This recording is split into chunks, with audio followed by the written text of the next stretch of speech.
How you guys doing tonight?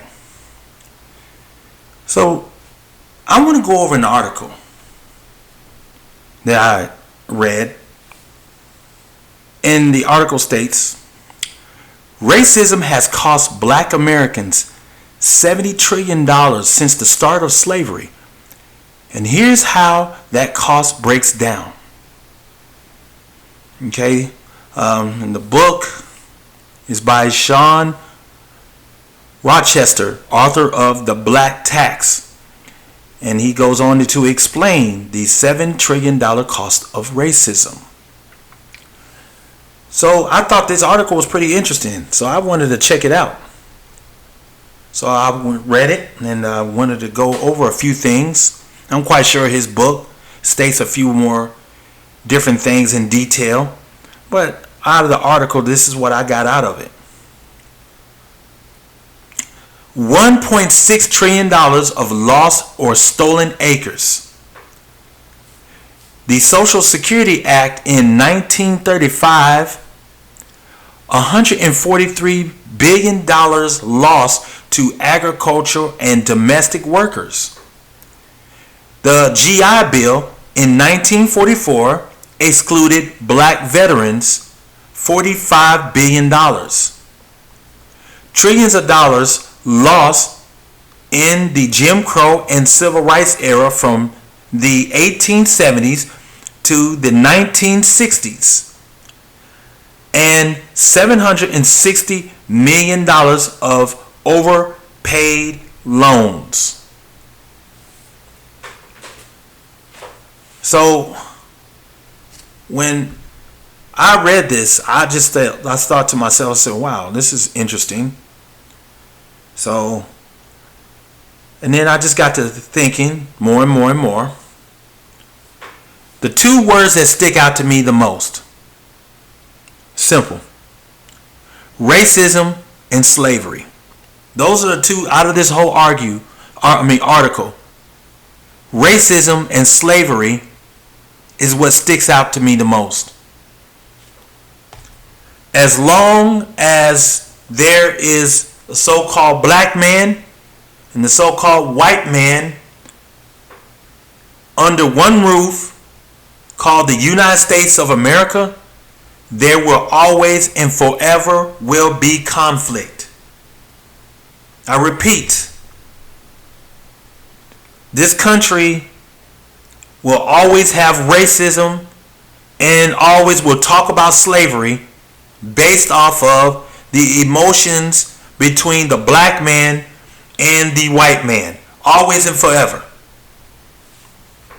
Because one race feels they are superior to the other, one race feels intimidated by the other, one race feels they are feared and fearful from each other.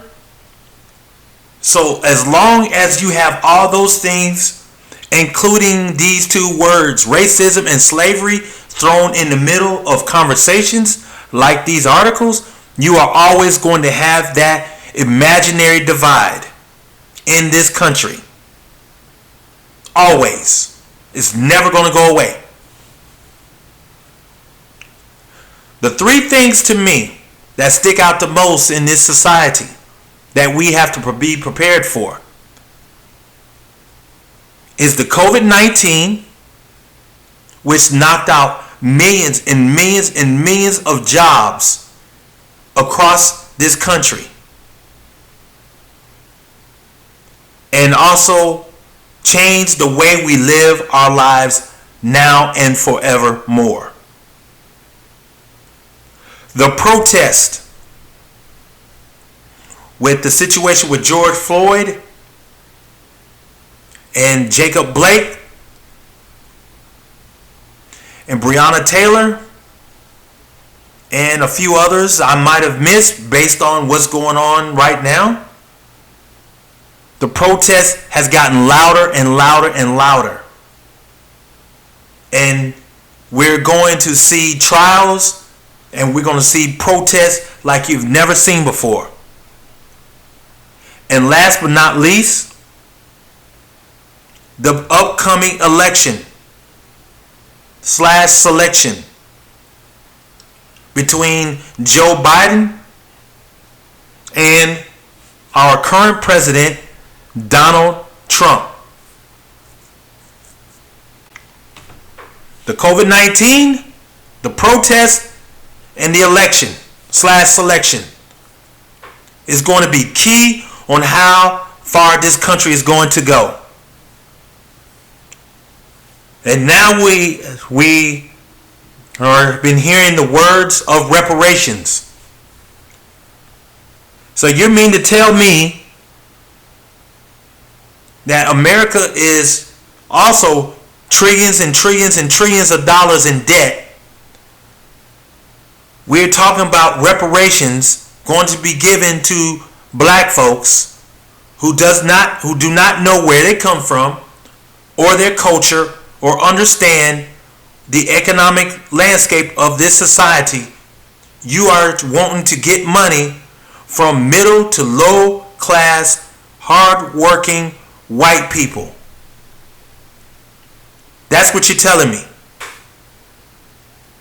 And the government is based off of white people out of Europe. That's what the government is based off of. So that's what you're telling me.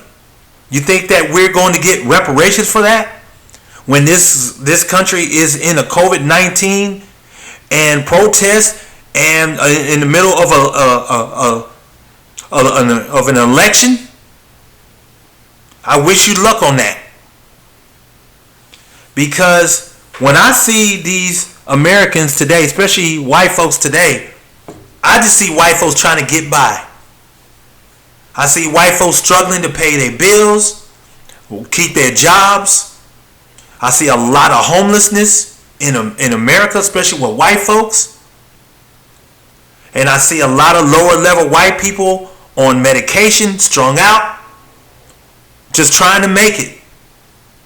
And I see black folks trying to stay afloat in this society. And that's where all this hatred and these terms are coming from. So when it comes to the money system, that is going to be a tough grab. It really is. Based off of what's going on in this society. But I have to give this young man credit where credit is due. He has a solution. And this is what he states. The solution to the wealth gap, Rochester says, is being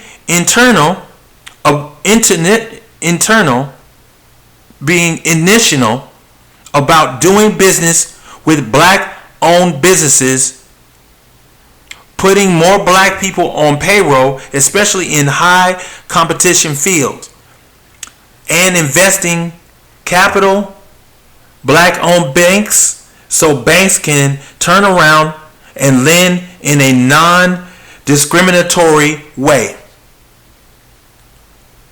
So what I am advocating for is action, plans, and policies that will stimulate job creation and business development. I have to agree with him on that. Because when you actually look at it, we need to have black-owned businesses. We need to own what we have. We need to employ one another. But once again, we are in the COVID-19 era. Mom and pop businesses are struggling. They are in jeopardy far as business ownership. So my solution is understanding technology. Technology is where it's at. Doing wealth online. You know, nowadays it's hard. You have to worry about the safety precautions and the guidelines. Customer base has declined as far as foot-wise, and some people are still uncomfortable shopping. So we have to look at online businesses, because online businesses are tripling traffic foot economy. We have to look at online businesses to be the key to the future. We need to sit down and do research and do the things that we would like to do online, because that's where the wealth is. The bottom line is we need to create wealth while we are sleeping. Investing in the market, creating online businesses, doing research on things that you've never done before. Those are key. So yes, I agree with him, but at the same time, we need to broaden our visions about how we can generate wealth while we're laying down, compared to just opening up a business. Because this COVID-19 has knocked out a lot of businesses and it's not over yet. So online traffic is the way to go. Black folks, I think we can do it, but we need to stay focused and educate ourselves and continue to strive to do better for ourselves. Looking for validation and looking for money is not coming. Technology is the future. We must educate ourselves to do these things.